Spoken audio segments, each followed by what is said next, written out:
What's up, YouTube? Jade up here, bringing you guys a new video today. If there's a glare, I'm sorry. I went to locals Saturday. I took this deck for the very first time. I ended up 2-2, which, I mean, that's going back to what I used to always get. But also, it was my first time ever actually playing this deck in real life. Normally, I've just been trying to learn it online, but a lot of people like to rage quit really quickly. So for some reason, so it's hard to kind of learn online. But I'm going to just get into it. This is the Purrely list that I played. Like I said, I went 2-2. Round 1, I played against Pure Sprite. I beat that 2-0. Round 2, I played against Voiceless. I lost that 0-2. Round 3, I played against Trap Tricks. I beat that 2-0. And then round 4, I played against Rika. And I lost that one in game 3. It was a really close game, but I couldn't pull it out. On the list, we got 3 Purrely, 3 Purrely, 3 Street, not 1 Street, 3 My Friend, 1 Delicious because sadly it's at 1, 2 Sleepy because sadly it's at 2, 3 Happy, 3 Pretty, and 1 Yeep. Oh, geez, sorry about that, guys. I'm getting a little bit of a cough. So that's it for the Purrely stuff. I may test out more than 1 Yeep. I've seen a lot of people talk about playing 2 Yeep. I've seen people talk about playing 2 Purrely over just 1. I don't know how I feel about that, but maybe I'll test it. For the consistency, obviously 3 Prosperity, card's insane. But I have to say, I didn't really resolve Prosperity a lot. That might be me not knowing exactly what I should banish, or my hand was just decent enough where I didn't have to really worry about digging with Prosperity. But that could also lead down to me not understanding the deck fully, if I should have Prosperity'd or not. So yeah, so 3 Prosperity. I am testing 2 Foolish Barrel of Goods. I will kind of go over why I'm playing this at the end. Basically, I'll just tell you now, it's extra copies of what you could do is you could Foolish Burial Goods, send the Delicious, use Purrely, equip Delicious, make Plump, and if you summon Purrely off of a spell, you'll have that you could suck up with Plump plus the Foolish Burial Goods. That's 4 materials. You just need 1 more, and then you can hard make a then you'll have a 6 material Noir, and then you'd have searched you'd either have searched a Street or My Friend, depending on the rest of your hand. But if you're able to search Street off of the Purrely, you'll then activate Street. Obviously, well, you probably activated Street at this point already. And then you get another attachment from the deck, so you end on a 7 material Noir. It's just something I'm testing out, seeing how I like it. I don't see a lot of other people playing it, so I mean, I liked it. It came up a couple of times, and it won me the game, so that was pretty good. But yeah, hand traps, 3 Droll, 3 Ash, 3 Nib. Technically on a hand trap, but non-engine is Called by the Grave, and it's falling away. Hand trap heavy format, so I feel like Called by the Grave is really good right now. Plus, it's good being able to hit their princesses and stuff from the graveyard. I didn't play against any fire, but I knew we have a fire player there. And 3 Imperm. So that's for the main deck. That's solid 40 cards. On to the extra deck. Extra deck was a little bit experimental because I wanted to try a couple of things that I didn't end up ever making. Basically, my deck almost kind of started off as like basically Chris LeBlanc's list from one of the recent YCS. One of the YCSs he got top 4 at, and I kind of just changed it a little bit from there.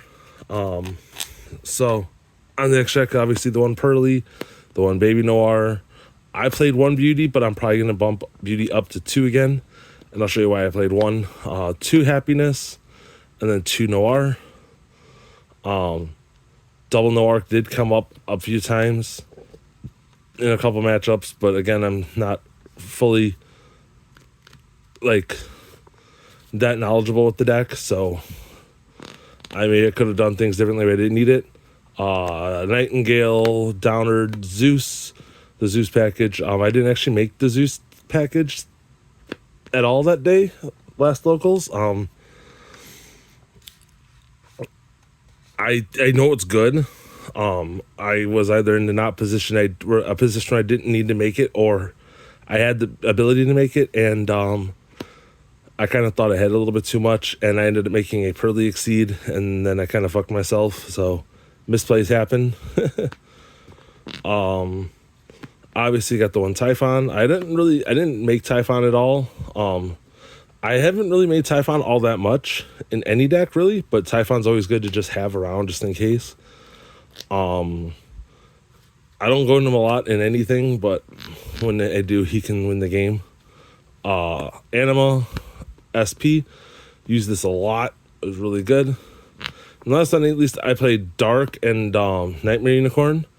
I was already playing the Dark, and I wanted to play something else to make after I used the Dark instead of just SP, just in case I've already used it. And I just kind of tossed a Nightmare Unicorn in there. I just also wanted a excuse to use my QCR alt art. I didn't use this at all.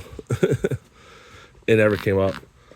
Sideboard was 3 Bell, 3 Shifter, 3 Phantasmic. I actually sided this against the Rika player in game 2 and 3, and actually ended up, he had the 2 link ones. I summoned this, drew 3, put 2 back, and then I ended up hitting a droll off that. He did another search, and I was able to droll, so that hurt. Blech, I can't talk. That hurt him pretty bad, so that was pretty interesting. 3 soul release for the fire decks. I didn't end up playing against the Fire King player, even though he probably wouldn't have played against me anyway, because that's just the way he is. But yeah, so I have 3 soul release. Also, there's a the Labyrinth player, so this could be interesting versus Labyrinth. Kind of forces them to use all their grave interactions right away. But yeah, so I cited this because I know there's Fire King players. There's a couple of people who play pure. There's like one person who plays like a pure Stunish kind of build, and then there's the one guy who plays the Sinful Spoil Snake Eye stuff. So I keep these in no matter what, and it just didn't come up. And then 3 evenly matched because there is a couple people who play stun-ish strategies at my locals, so I always like to keep in the evenlies, especially for my locals, because I'm not going to sit here and get blown out by a set 5 pass. No, thank you. I'm just going to evenly you and move on. So that's it for the game. That's it for the deck, the game. There's a lot more stuff that I want to try out with this deck. And also, if I kind of just sound off, I'm not feeling 100%. Kind of feel crappy, under the weather. But I just wanted to get this list out for you guys, this video. That's why it's kind of late, because I just haven't been feeling good. But I just kind of wanted to power through it, get this video out. If you guys have any suggestions on ideas for the deck, if you guys have any comments about the fucking asshole, about the Foolish Burial Goods idea, let me know down in the comment section down below. I always end up siding it out game 2. Like, if I'm going second game 2, I'll side out a Purrely and like the Foolish Burial Good, the 2 goods for something else. But if I'm going first, like, I've been keeping them in. But yeah, so that's it for this deck. If you guys have any comments about it, let me leave it down in the comment section down below. If you have any questions, leave it down in the comment section down below. Yeah, that's all I got to say. I can't really think of anything else I have to say. Yeah, I'm out. Peace.